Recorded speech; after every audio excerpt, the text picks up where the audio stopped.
Marijos radijas. Dabar yra 2 valandos.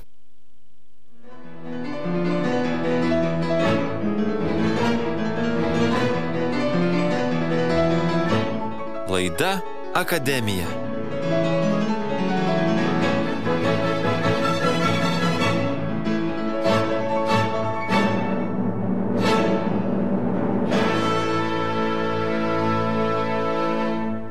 Sveiki, mėly Marijos radijo klausytojai. Jūs girdite laidą Akademija, prie mikrofono Katalikų teologijos fakulteto Vytauto Didžiojo universitete dekanas Benas Ulevičius. Šiandien su manimi studijoje bažnyčios žinių redaktoriai Gediminas Žukas. Sveikas, Gediminai. Sveikas, Benai. Kastantas Lukėnas. Malonu. Bei Katalikų teologijos fakulteto dėstytojas daktaras Valdas Mackela.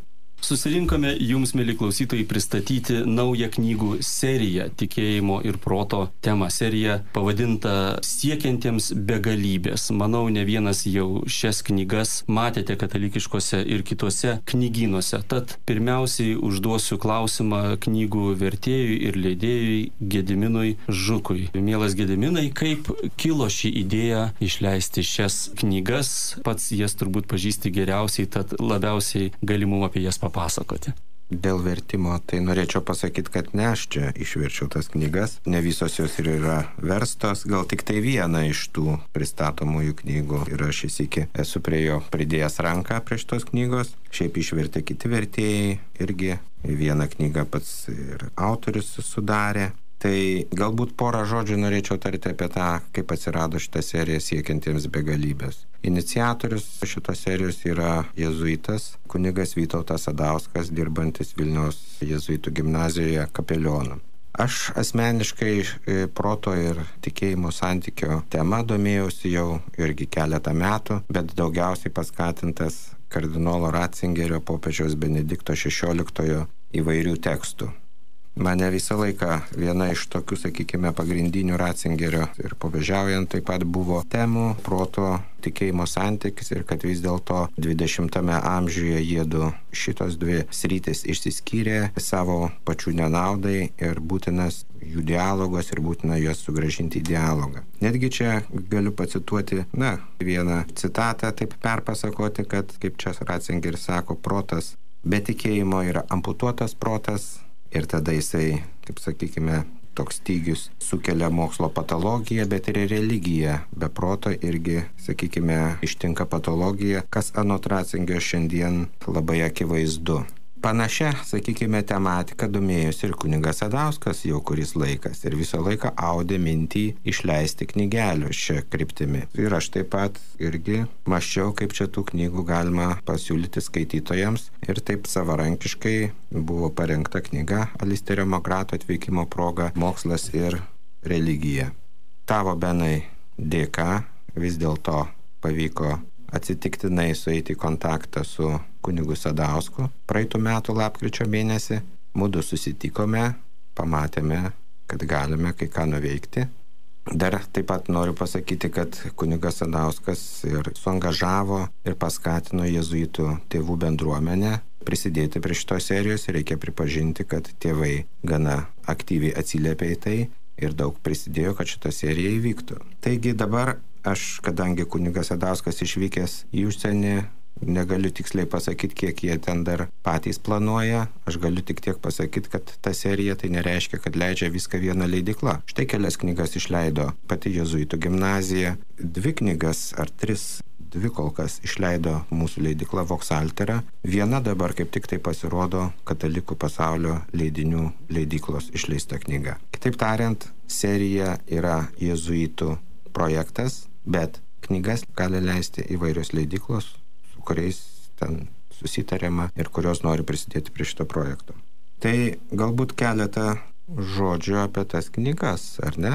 Reikėtų turbūt jas konkrečiai pristatyti, jos čia gražiai išskleistos prieš mus. Tai galbūt taip. Jėzuitų gimnazija išleido pačią pirmą knygelį, jinai gana plona, gal čia ne mokslo ir tikėjimo tematikos, santykio tematika, tikėjimo slėpinys įvadas į katalikybę. Po to šių metų pradžioje pasirodė, sakyčiau, labai nebloga knygelė Didieji klausimai vaikams. Šitą knygą parengė pats kunigas Sadauskas remdamasis atitinkamais analogais pasirodžiusiais Jungtinėse valstijose ir, sakyčiau, nepaprastai prieinamai, patraukliai, beje knygelė spalvota ir iliustruota, pristatė visą tikėjimo ir mokslo šiuolaikinę tematiką, mėginant parodyti vaikams, kad tikėjimas yra visiškai racionali alternatyva. Aš tai dar pridurčiau, man ta knygelė irgi labai patinka ir kaip suaugusiam, ir pridurčiau, kad tai ne tik tai knygelė vaikam, vadinasi, didieji klausimai, dar kartą pakartoju, kad skirta ne tik vaikam, bet tikrai verta paskaityti ir tėvams, ypač jeigu, sakykime, jų žinios apie tikėjimą yra, sakyčiau, vaikystės katekizmo ligmens, tokios likusios ir atrodo, kad visa tai, ką dabar bažnyčia sako ir daro, tai yra tik tai tas dalykas. Iš karto po didžiųjų klausimų pasirodė vėlgi gana panaši į Alisterio Magrato, bet aišku, šiek tiek kitokia knyga Džono Hoto Mokslas ir tikėjimas naujasis įvadas. Džonas Hotas yra profesorius, garsus mokslo religijos sąveikos žinovas ir dėsto Jungtinių valstijų Džordžtauno jėzuitų gimnazijoje. Vėlgi, apžvelgiamos labai prieinamai ir, sakyčiau, įdomių aspektų, yra įdomia struktūra, apžvelgiamos visos dabar cirkuliacijoje esančios mokslo ir tikėjimo santykio sąveikos temos. Ar tikėjimas prieštarauja mokslui, ar mokslas atmeta Dievo asmenį, ar tikėjimas suderinamas evoliucija, kaip tikrai vyksta stebuklai, kas tai yra, ar gyvybė paaiškinama vien cheminėmis reakcijomis ir taip toliau ir taip toliau. Sakyčiau, vėlgi, gana žaismingų stiliumi, skaidriai išversta knyga, išvertė gerbiama Rima Neverauskytė Brundzienė.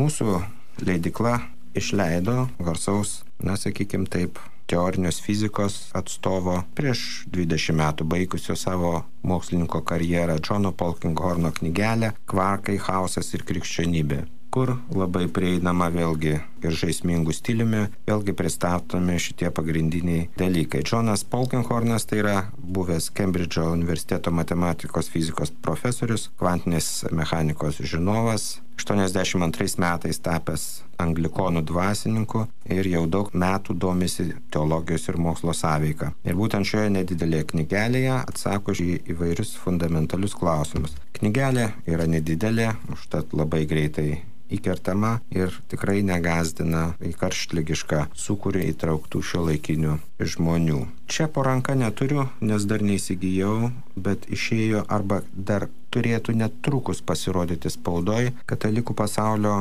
leidinių išleista jėzuito Roberto Spicerio knyga 10 visuotinių principų, trumpa gyvybės klausimų filosofija, kur aptariamos įvairūs gyvybės klausimai, atsižvelgiant taip pat ir į Jungtinių valstijų teismų praktiką. Tikrai labai įdomi ir skatintina ir patartina perskaityti knygą, kai tik tai pasirodys. Tai va, maždaug tiek knygelių yra išleista šiuo metu.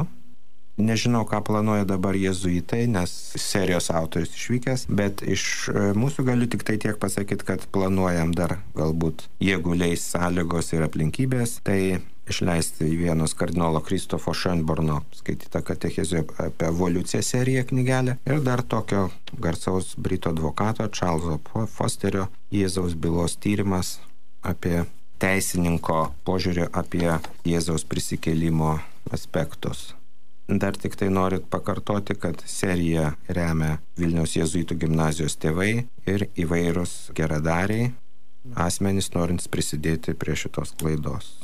Tokių idėjų. Tai štai toks trumpas yra serijos pristatymas. Na ir šios knygos praktiškai išleistos per 1 metus. Tad visiems, kurie tikėjimo ir mokslo, tikėjimo ir proto klausimais domisi, tai buvo nemaža staigmena pamatyti taip gana greit pasipilančias tokias kokybiškas knygas knygynuose ir kas dar neužėjote, mėly klausytojai, nepamatėte, tai tikrai raginame įsigyti ir pasidžiaugti šitą naujieną. sakyčiau, dar norėčiau čia papildyti dėl knygynų, vis dėlto šitose pasaulietiniuose knygynuose prapuola ta knyga, jos nesimato ir mes sąmoningai, jeigu ir pasiūlome jiems nedidelį kiekį ir tik tai kai kuriems, kur matom, kad galbūt jos bus perkamos. Vis dėlto šitos knygos daugiausia parduodamos katalikiškose knygynuose ir jeigu norima jų ieškoti, tai siūloma ieškoti katalikiškose knygynuose. Na ir pasinaudodamas proga, pakviesiu jūs, mėly klausytojai, į viešą diskusiją, kurioje galėsite įsigyti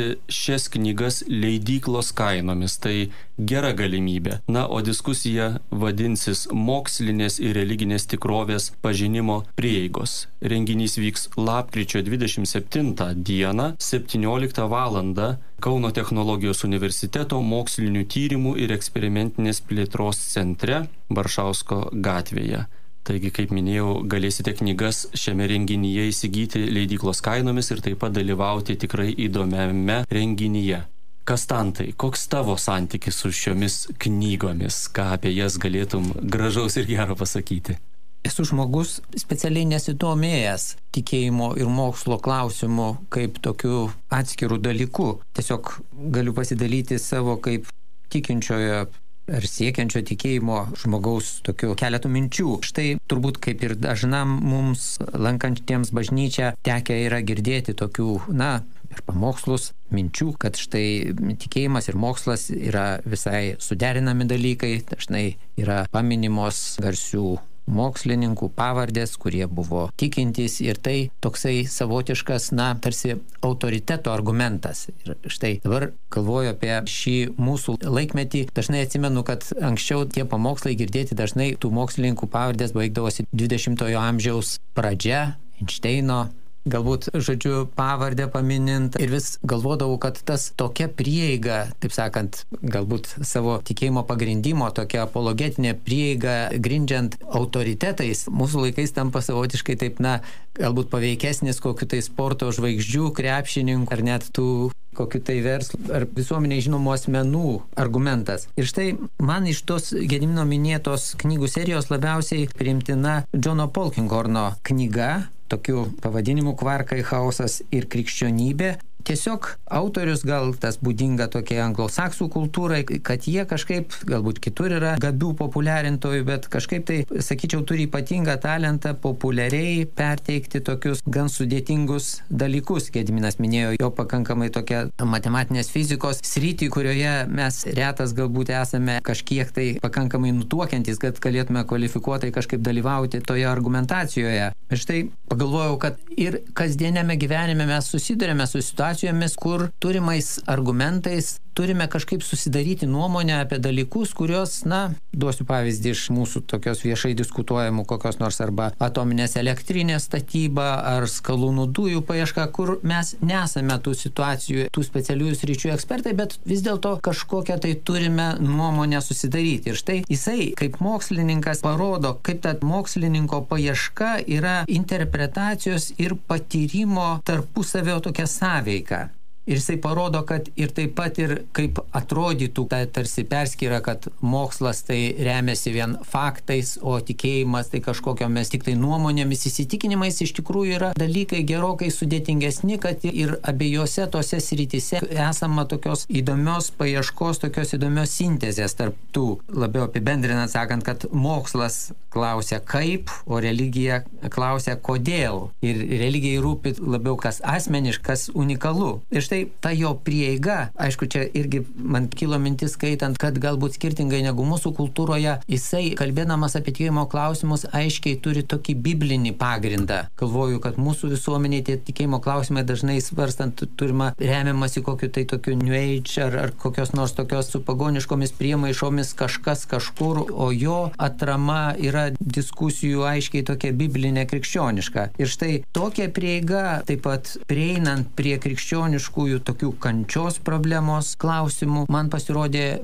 šviežia ir mane praturtinanti kaip krikščionį. Taigi knyga panašu tikrai suprantama ne vien fizikos specialistam ar kvantinės fizikos mechaniką mintantiems intelektualams, bet visiems, kurie mėgsta skaityti protingas knygas, kelia protingus klausimus, tad gana platus skaitytojų ratas gali tikrai gauti naujų įžvalgų mokslo ir proto tema skaitydamas šias serijos knygas. Serija, primenu, vadinasi Siekiantiems begalybės. Mieli klausytojai, po trumpos muzikinės pertraukėlės vėl būsime su jumis eteryje.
Štai mes ir vėl eteryje. Primenu, jog šioje laidoje pristatome naują knygų seriją Siekiantiems begalybės. Išleistos jau 5 knygos, planuojama leisti ir daugiau. Knygos iš esmės kalba apie tikėjimo ir mokslo arba tikėjimo ir proto santyki. Jas tikrai nesunku pastebėti, labai gražiai išleistos knygos, tikrai rekomenduojame įsigyti. Taip pat šias knygas galėsite įsigyti ir viešame renginyje diskusijoje. Diskusija vadinasi Mokslinės ir religinės tikrovės pažinimo prieigos. Šis renginys vyks lapkričio 27 dieną 17 val. Kauno technologijos universiteto mokslinių tyrimų ir eksperimentinės plėtros centre Baršausko gatvėje. Renginio metu galėsite knygas įsigyti leidyklos kainomis. Pasinaudokite galimybę. Valdai, tu teologijos mokslų daktaras, tau tikėjimo ir mokslo klausimai tikrai ne naujiena, pats aktyviai dalyvavai organizuojant ir profesoriaus Magrato vizitą Lietuvoje ir leidžiant jo knygą tikėjimo ir mokslo tema. Ką gali pasakyti apie šią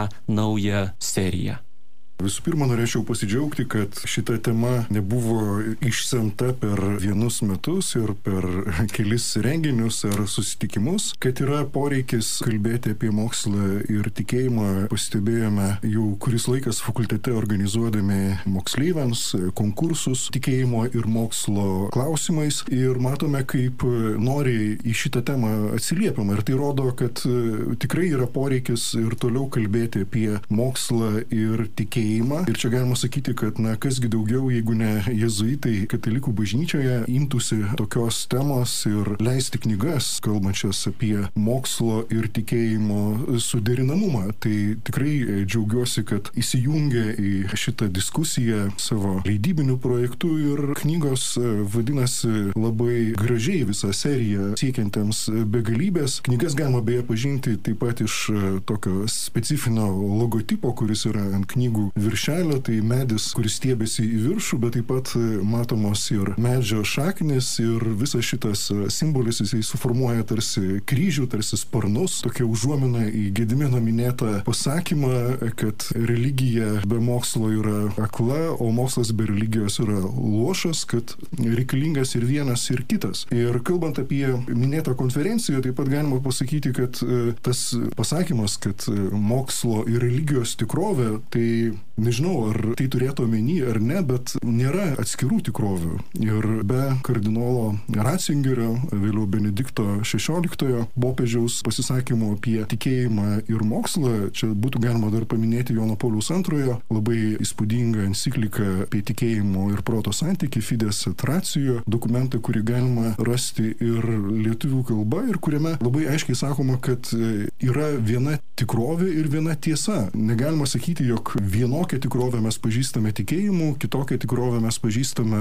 protu ir kad tos tikrovės yra nesuderinamos arba nesisieja, bet tikintis žmogus, jisai taip pat turėtų naudotis ir savo protu pažindamas ne tik tikėjimą, bet ir supantį pasaulį. Ir grįžtant prie serijos pavadinimo Siekiantiems begalybės, tai čia galima sakyti, kad iš tiesų, jeigu leidžiamės į pasaulio pažinimą, tai jeigu prieisime tam tikrą pasaulio ribą ir daugelis gerų mokslininkų dirbančių ir biologijos srityje, ir fizikinės kosmologijos srityje, ir molekuliniai fizikoje, ir daugelį kitų sričių, jie prieina prie tam tikros ribos, kur neturi atsakymų arba susiduria su slėpiniu ir tada atranda religinę tikrovę. Bet galima sakyti, kad ir kitoks žingsnis įmanomas yra tada, kada supranti, jog visas pasaulis yra Dievo sukurtas, tai žinai, kad tai nėra tik tai kokių nors specialistų sritis tyrinėti ir pažinti tą pasaulį, bet kad nuostaba prieš Dievo kūrinyje jinai atveria norą pažinti tą tikrovę ir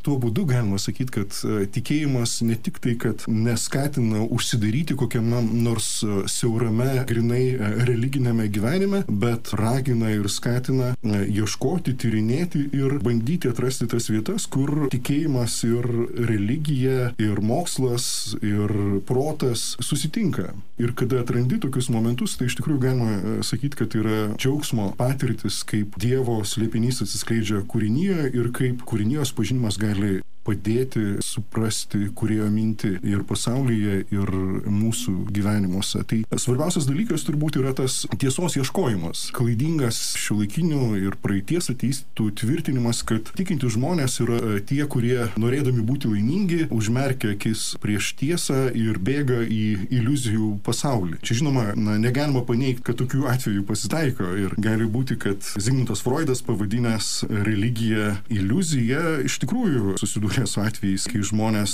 negalėdami priimti tam tikrų sudėtingumų šio pasaulio ieškodavo paguodos religijoje, bet man labai patinka vieno vokiečių teologo Paulo Tilicho apibūdinimas tikėjimo kaip drąsos. Tai yra, kad tikėjimas nėra pabėgimas nuo sudėtingų klausimų, bet tikėjimas yra drąsa tiek gyventi gyvenimą čia žemėje, bet ir drauge ieškoti atsakymų į tuos klausimus, kurie kyla. Ir visų pirma, nebijoti tų klausimų, nebijoti ieškoti tiesos, nors kartais nežinai, kokio atsakymo prieisi. Kartais būna, kad tiek moksliniuose tyrinėjimuose, tiek religiniuose ieškojimuose tokių momentų, kai nežinai, kuo baigsis tavo ieškojimas, bet tiek sąžiningas mokslininkas, tiek tikras tikintysis, jisai drįs eiti į tą kelionę ir ieškos atsakymų į tuos sudėtingus gyvenimo klausimus. Kartais tie klausimai pereina į tokį teorinį lygmenį, bet galų gale bet koks tiesos ieškojimas mūsų supratimu yra dievoieška, nes Dievas yra visos tiesos šaltinis ir pagrindas, todėl bet kokie netgi ir dalinis tiesos pažinimas jau yra įėjimas link Dievo. Ir man labai patinka vieno garsaus mokslininko Makso Planko mintis, kad tik dalinis žinojimas atitolina nuo Dievo, kad tikras ir didelis žinojimas jisai prie Dievo priartina, bet kiekviename etape čia reikia drįsti žengti žingsnį nuo visiško nežinojimo iki dalinio žinojimo ir paskui nuo dalinio žinojimo iki tikro pažinimo. Ir šitoj vietoj galima sakyti, kad jau tos priešstatos ar dirbtinai sukurtos opozicijos tarp mokslo ir tikėjimo nebelieka, bet kiekvienas turi nueiti šitą ieškojimo kelią pats.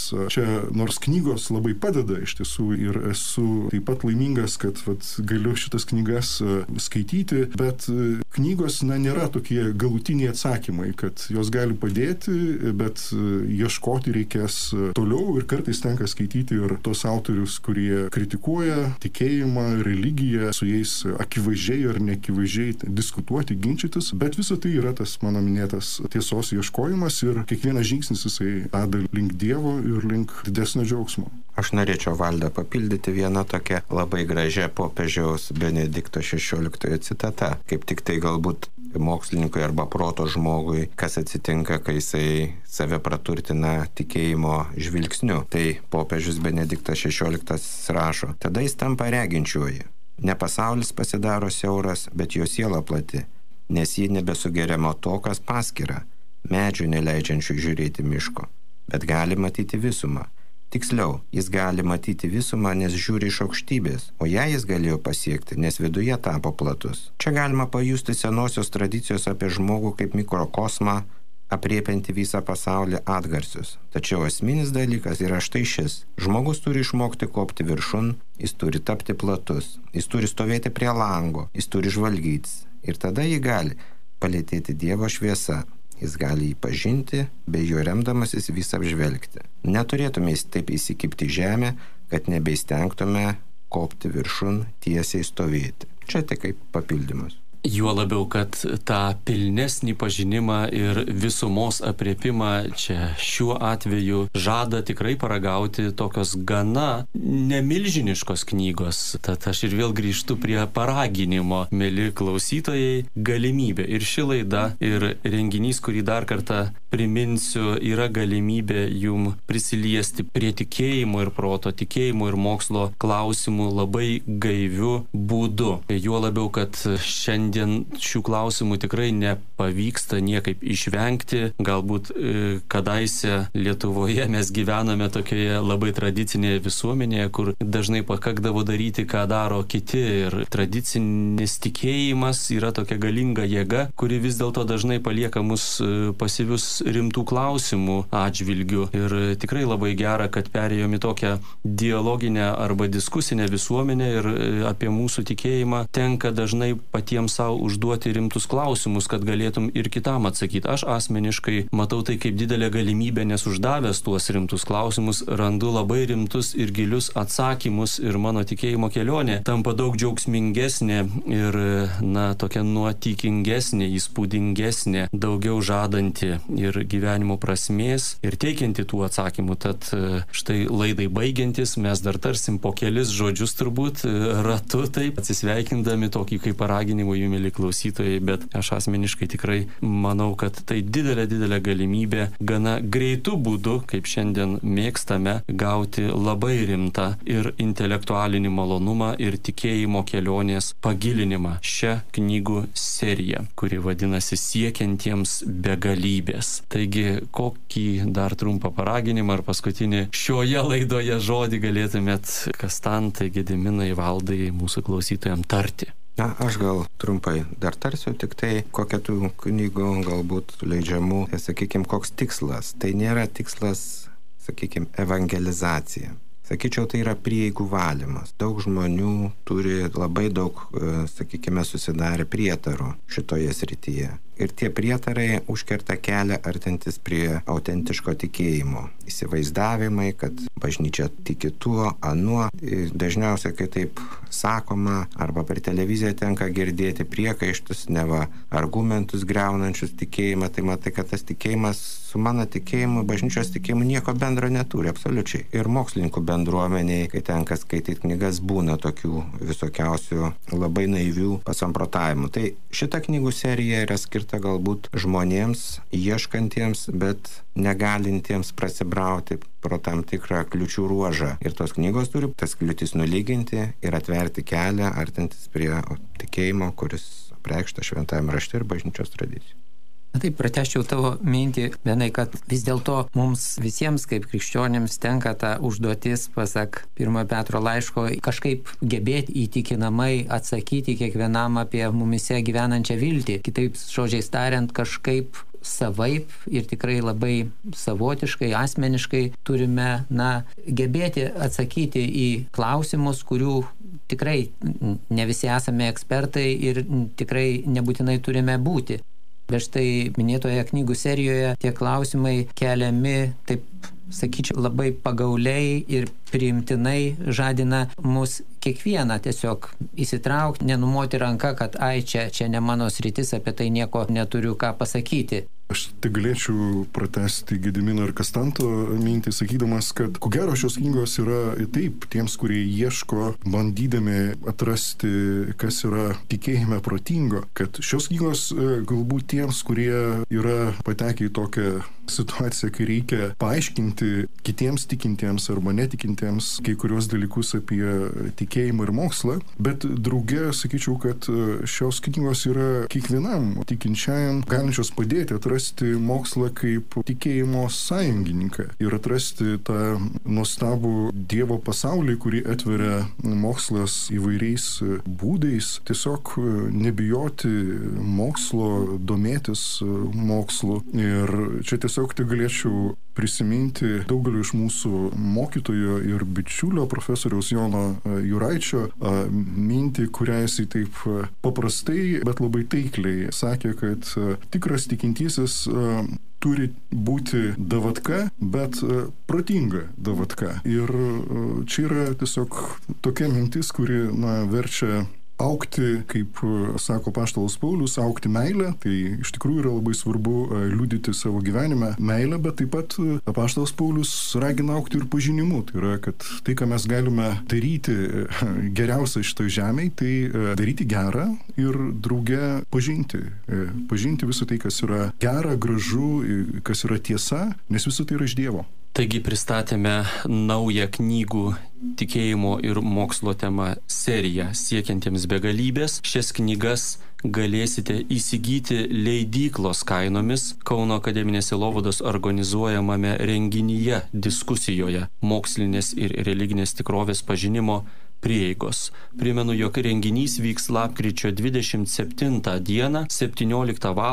Kauno technologijos universiteto mokslinių tyrimų ir eksperimentinės plėtros centre Baršausko gatvėje. Ačiū labai Gediminui Žukui, Kastantui Lukėnui, kurie yra bažnyčios žinių redaktoriai, taip pat Katalikų teologijos fakulteto dėstytojui daktarui Valdui Mackelai. Ačiū Jums, mieli klausytojai, už tai, kad esate su mumis, esate su laida Akademija. Iki kitų malonių susitikimų. Prie mikrofono buvo Katalikų teologijos fakulteto dekanas Benas Ulevičius. Su Dievu. Su Dievu. Su Dievu.